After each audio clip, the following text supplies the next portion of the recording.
Hello friends, SP राय Indian study class में आप सभी का स्वागत है। आज का जो हमारा क्लास होगा ऑब्जेक्टिव फिजिक्स का होगा, जो एनसीईआरटी फिजिक्स किताब से लिया गया है। ठीक है। ऐसे प्रश्न जो एग्जाम में आते रहते हैं ऑब्जेक्टिव में, जो 1 नंबर का होता है। 1 नंबर आपका छूटेगा तो आपका एग्जाम कन्वर्ट हो जाएगा सेकेंड डिवीजन में, सेकेंड या फर्स्ट डिवीजन में, वो टॉप में नहीं जाएगा। लेकिन आपको सबसे पहले ऑब्जेक्टिव की तैयारी अच्छे से कर लेनी चाहिए। आइए देखते हैं पहला प्रश्न। लिखा हुआ है अनुचुंबकीय पदार्थ की प्रवृत्ति है। अनुचुंबकीय पदार्थ की प्रवृत्ति है। ऑप्शन ए है स्थिर, ऑप्शन बी है शून्य, ऑप्शन सी है अनंत, ऑप्शन डी है चुंबकीय क्षेत्र पर निर्भर। अनुचुंबकीय पदार्थ जो होता है वो किस पर निर्भर करता है? ठीक है।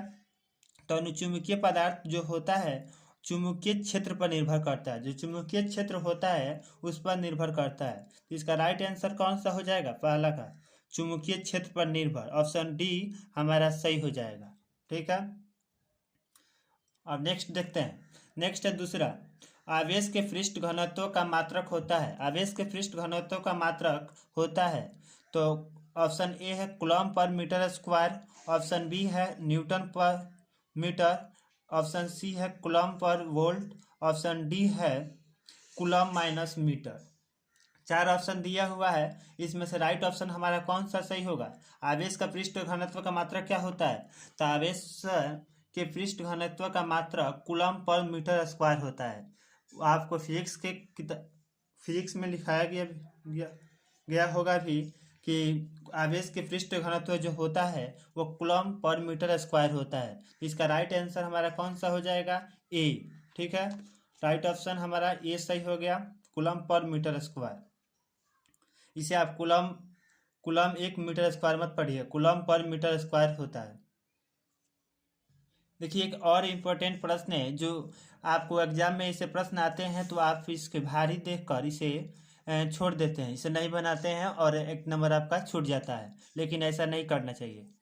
ऐसा प्रश्न जब भी आए आप सबसे पहले उसको पढ़िए, प्रश्न क्या कहता है, लेकिन एक टिक्का उसमें लगाइए। अगर सही हो जाता है तो अच्छा है।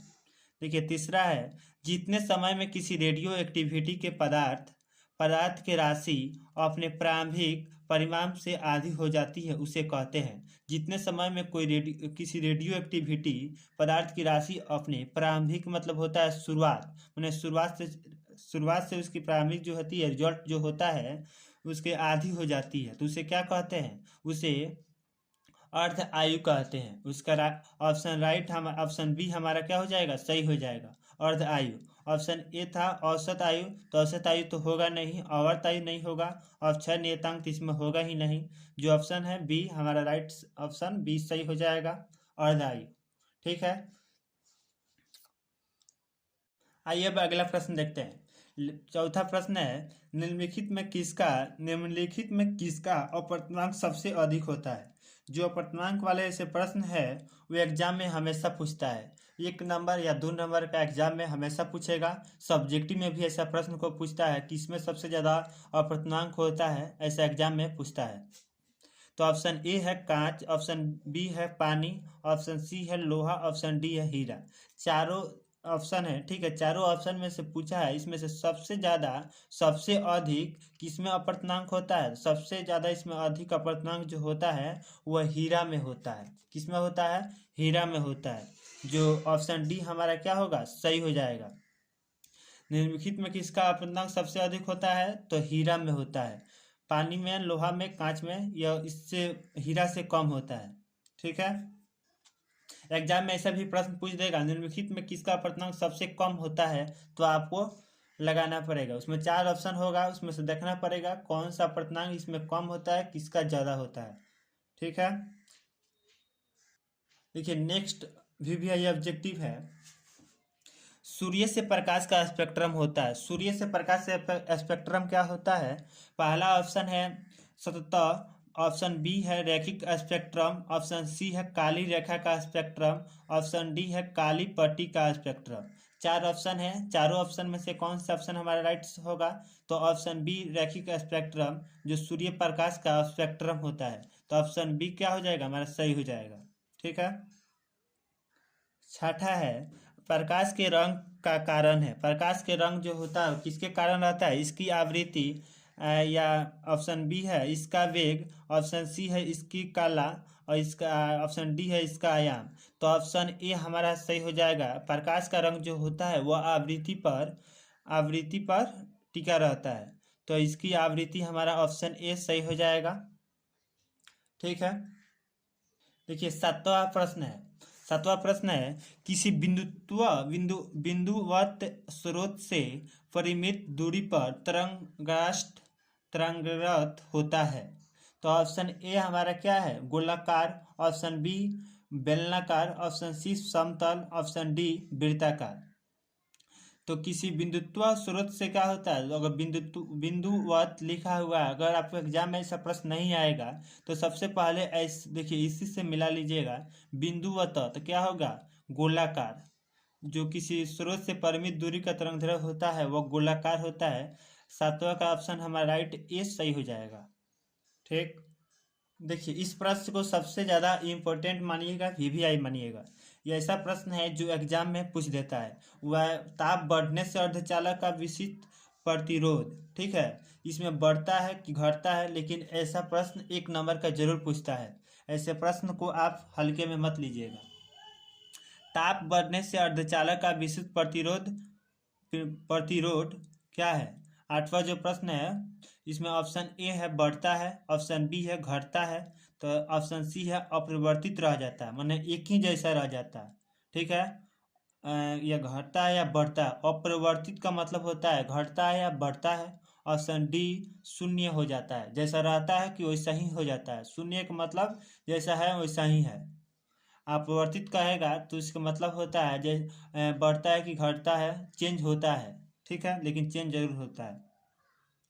तो 8वां का ऑप्शन हमारा बी हो जाएगा। जब ताप बढ़ेगा तो वह उसका अर्धचालक का विशिष्ट प्रतिरोध जो होता है वह घटता है। ऑप्शन बी हमारा सही हो जाएगा। देखिए 9 नंबर ऑब्जेक्टिव, प्रतिवर्ती धारा के वर्गमूल माध्य मान और शिखर मान का अनुपात है। वैसे ही बच्चे इस प्रश्न को बनाएंगे जो मैथ के त्रिकोणमिति पढ़े होंगे अच्छे से, वही बच्चे इस प्रश्न को अच्छे से समझते होंगे। तो देखिए ऑप्शन ए है √2, ऑप्शन बी है 1/√2, इसे क्या बोलते हैं, 1/√2 बोलते हैं। ऑप्शन सी है 1/2, ऑप्शन डी है 2/√2, 2√2। ठीक है, 2√2 भी कह सकते हैं। तो इसका राइट ऑप्शन क्या हो जाएगा, बी हो जाएगा। 1/√2 हमारा 9 का ऑप्शन बी सही हो जाएगा। प्रतिवर्ती धारा के वर्गमूल माध्य मान और शिखर मान का अनुपात जो होता है 1/√2 होता है। ठीक है, अब अगला प्रश्न देखिए, इसे लैम्डा बोला जाता है। देखिए लैम्डा तरंगदैर्घ्य वाले फोटोन की ऊर्जा होती है। लैम्डा तरंगदैर्घ्य जो होता है उसके फोटोन की ऊर्जा क्या होती है। तो ऐसे प्रश्न को हम हमेशा याद करते रहते हैं, ऐसे कि लिखाया भी होगा। ये है SC लैम्डा, ठीक है, SC लैम्डा। ऑप्शन बी है SC/लैम्डा, ऑप्शन सी है λ/SC, ऑप्शन डी है H λ/C। तो इसका राइट ऑप्शन हमारा कौन सा हो जाएगा, 10 का बी हो जाएगा। SC/लैम्डा होता है। लैम्डा तरंगदैर्घ्य वाले फोटोन की ऊर्जा SC/लैम्डा होता है। ठीक है, देखिए जो 11 नंबर प्रश्न है ऑब्जेक्टिव का, इसमें से देखिए सब्जेक्टिव भी पूछता है एंड 5 नंबरिया जो लॉन्ग आंसर होता है उसमें भी पूछता है 5 नंबर का। तो इसको आप हल्के में मत लीजिएगा। नेंड गेट एक होता है, एक एंड गेट होता है, ऐसे प्रश्न को पूछता है। तो देखिए 11 नंबर प्रश्न है, नेंड गेट का बूलियन व्यंजक है। तो नेंड गेट का बूलियन व्यंजक कौन है, तो y=1, y बराबर a multiply b। Option D हमारा क्या हो जाएगा, सही हो जाएगा। नेंड गेट का बूलियन व्यंजक ऑप्शन ए। नेंड गेट एक ऐसा प्रश्न है जो ऑब्जेक्टिव सब्जेक्टिव दोनों में पूछता है। इसे आप अच्छी तरह से याद कर लीजिएगा जो सब्जेक्टिव में लिखवाया गया है।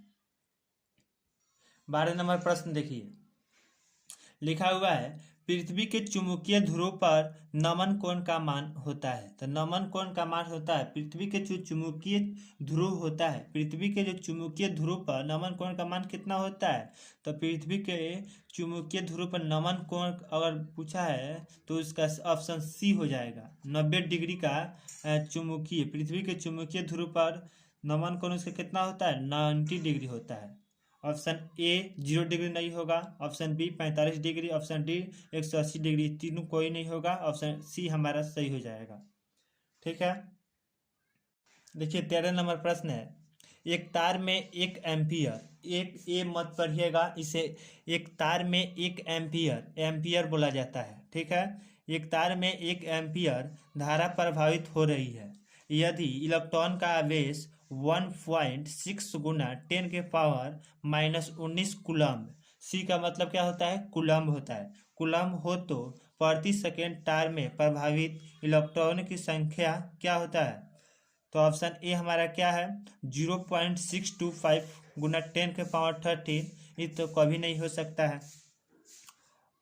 ठीक है, ऑप्शन बी है 6.25 गुना 10 के पावर 80। ठीक है, 10 के पावर कितना, 80, तो ऑप्शन बी हमारा क्या हो जाएगा, सही हो जाएगा। ऑप्शन सी और ऑप्शन डी इसमें से नहीं होगा।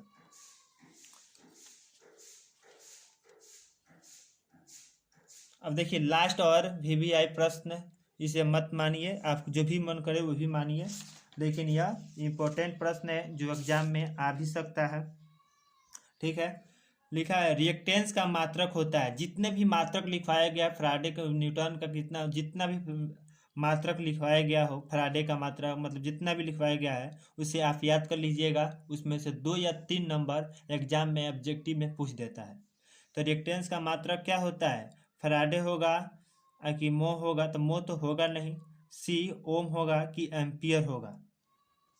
ठीक है, कौन सा होगा इसमें से, चारों में से कौन सा ऑप्शन हमारा सही हो जाएगा, रिएक्टेंस का मात्रा क्या होता है, ओम होता है। ठीक है, ये 14 जो ऑब्जेक्टिव कराए वह सब एग्जाम में पिछले एग्जामों में पूछ दिया है, कई एग्जामों में 17 या 16 जो एग्जाम हुआ था उसमें ऐसे ऑब्जेक्टिव को पूछा था।